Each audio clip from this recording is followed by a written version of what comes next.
Unpopular Decisions. This is a story I wrote for Just Helicopter's website, and it's a story about the day-to-day travails of a working class helicopter jockey. Unpopular decisions. It is impossible to please everybody all the time, and sometimes it is impossible to please somebody anytime. That's life on the rolling decks of slippery matrimony. You want to be a sailor and see the world, right? Grin and bear it, son, you're seeing the sea. If you are a chopper jockey and you want the world to love you unconditionally, you're in the wrong career. Try politics. No real work experience required. If you get elected, good pay, great fringe benefits, private health care system not available to the greasy plebs who voted you in, and above all, wildly enthusiastic groupie followers who will cheer your every word. They will worship you and you can do no wrong. Their applause and adulation is a great tonic, and the roar of approval sweeps you along on the crest of the popular wave. Hey, there's a story told that Barack Obama once stopped the Royal Presidential Grand Poobah motorcade outside a Burger King on the way to the golf course because he was hungry. All that speech-making and teleprompter reading, damn, I'm sure it tires you out. Well, the Secret Service wouldn't let him go in by himself in case he got lost. So they went to go in to place his order. He shouted out to them what he desired, but the crowd on the pavement thought he was making a speech. So they cheered and clapped and swooned and waved the American flag. The President, frustrated, shouted again to the Secret Service, but he couldn't make himself heard over the roar of approval from the ever-swelling, adoring populace on the sidewalk. The next day, all the local newspapers and liberal media carried photos and headlines about Obama's stirring impromptu speech outside Burger King. There were lots of photos of people cheering enthusiastically. Some were teary-eyed. If the truth be known, all he said was, "2 double cheeseburgers and fries, please," followed by, "2 double cheeseburgers and fries, damn it!" But everybody clapped and swooned and thought it was wonderful, and all was so glad they voted for him twice. So that's the career I recommend if you want unquestioning puppy love. In the choppy world, the real rotary world, not so lucky, I'm afraid. Thus, one dark night, I was comfortably tucked up in bed with my teddy bear, fast asleep, and I got called out. I was flying for the sheriff's office, and I was told there was a serious emergency, and they needed the helicopter. Sure, I'm on my way. I did my usual rapid dressing, recovered expertly from 2 limbs down 1 trouser pant leg, and comforted the cat after standing on her tail. Oh, I had apologized to Mama for elbowing her in the eye.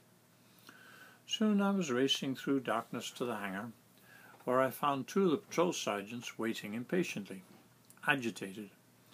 We launched quickly, and the issue at hand was this: a head-on car crash somewhere out there in the desert darkness with several children ejected out through the windscreen, no seatbelts. Problem was, they were on a dirt road somewhere in the middle of nowhere, and the fire department couldn't locate them.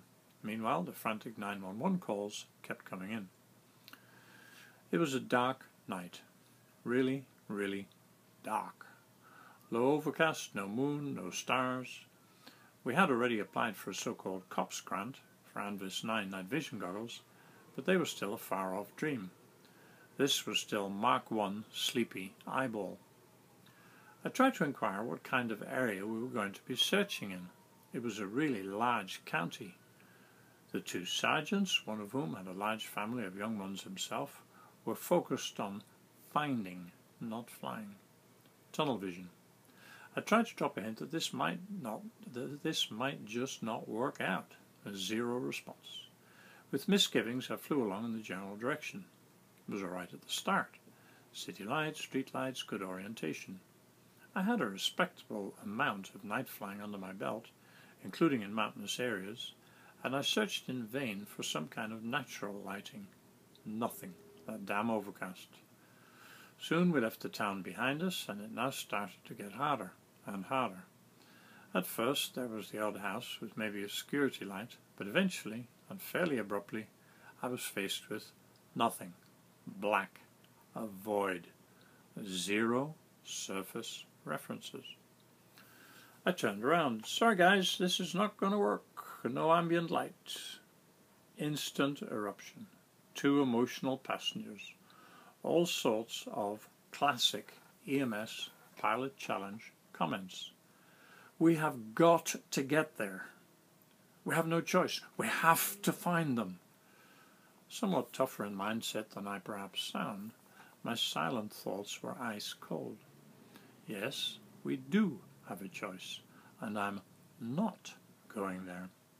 I had by now turned back towards the distant city lights. To humour them, I turned back on course towards 0 dark 30, and with no intention of pressing on, I explained, nicely but firmly, that I could not safely fly due to the lack of any visual references. And, I ended up, I don't know what's out there. Hills, mountains, wires, God knows. To this, one of the sergeants angrily interjected, Well, I know that area. It's flatland. I kept the cool. I wasn't pleased, but now was the time to show a reasonable, not irritable. Well, that's fine, I believe you, but I can't just blast on and take your word for it. I need to be able to ascertain that for myself to be safe, and I can't. So I'm sorry, but we are turning back. And I did. Temperature in the helicopter, minus 240 Kelvin. No, tough titty. Well, they said in total exasperation, there's a fire station 3 miles west of here. Can you get us there? The intonation of the question seemed to imply severe lack of faith in my brain, judgment, and skill power. I said I thought I could. They got on their radio, and in short order, we had the offer of one of their vehicles to continue the journey by road. We landed there safely, and I wondered if they would even wait for me to cool down the engine, or if they would just blast off and leave that useless excuse for a pilot behind. But no, they waited for me irritably, and I ended up packed in the back amongst fire department equipment like so much obsolete baggage. Off we sped through the darkness, tires squealing, to continue the search by road. I made myself as comfortable as I could, sighed philosophically, and decided that seeing as I was not the flavour of the day-night, and not being involved in any way in the conversation, perhaps I might get some sleep. I was just dozing off, not easy when you're hitting every bump and rut in creation, when my attention was drawn to a comment from the front. One of the dark shapes, peering out the side window, was saying to the other dark shape, Well, I'm surprised. It's quite mountainous here, isn't it? Mountainous? Hey, buddy, I thought it was supposed to be flatland. I peered out the window myself, and with great difficulty I could just about make out some decidedly non-flat, vertically undefined, remarkably craggy shapes with indistinct tops. I was sorely tempted to open my uncouth, undiplomatic, irreverent Irish cakehole. Several comments rose to my lips, pungent, biting, venomous. How nice it would have been to vent, but my dear old Irish mother used to tell me to count to 10. I tried. I think it took me to 740-something, but I kept it buttoned with difficulty. My mindset was kind of the mental equivalent of arms folded, foot-tapping, hard-eyed, blood-spitting indignation. But now was not the time. Later. Then, finally, in the distance, we saw blue, flashy lights. The state troopers had gotten there first and were guiding everybody in. They had also called for an EMS helicopter. I hope he's got NVGs, was all I could think. It took us a while, but we got there. Somebody yelled at us, Do you guys have your pilot with you? Yes. A medic came running over to me, thrusting a radio into my hand. Quick, he wants you to talk him down. What? Who? The pilot, the EMS bird. There he is.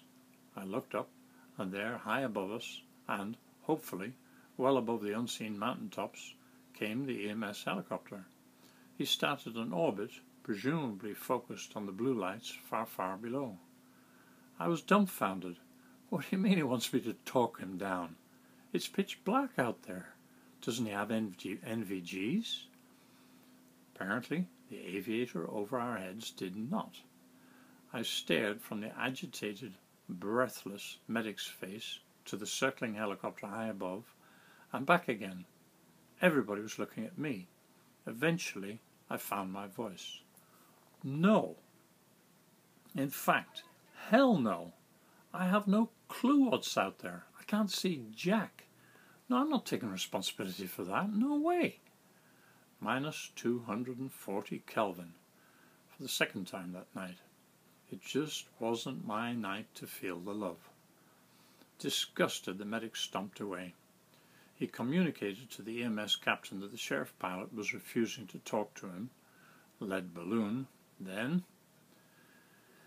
it took them at least 10 minutes, an extraordinary approach.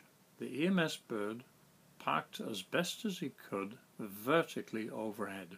Zero airspeed, I'm sure. And then, very slowly, he just let on down. Down into the black hole. You're going west a bit. Come back east. The helicopter slowly responded as best he could. Lights wobbling, unstable. You're about a mile south of us now. Come north a bit.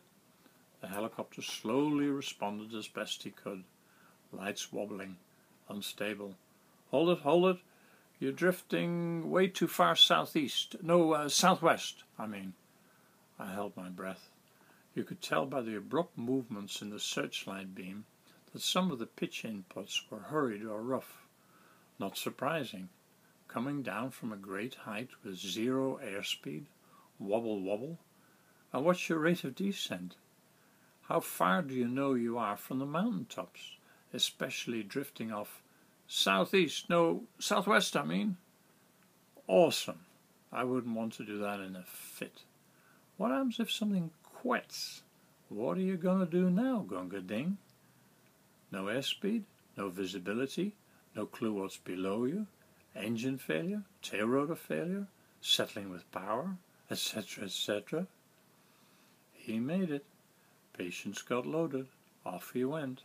Everybody happy. Outstanding teamwork, guys. Except for that sorry-ass sheriff's office pilot. So you'll see my point, maybe. If it's love you want, unconditional applause, maybe the Nobel Peace Prize, then you must invest in a good teleprompter and a good makeup artist. Next step is get somebody to secretly write your autobiography for you. Finally, make sure you learn how to bow deeply from the waist. It pleases real kings. Above all else, do not go into helicopters.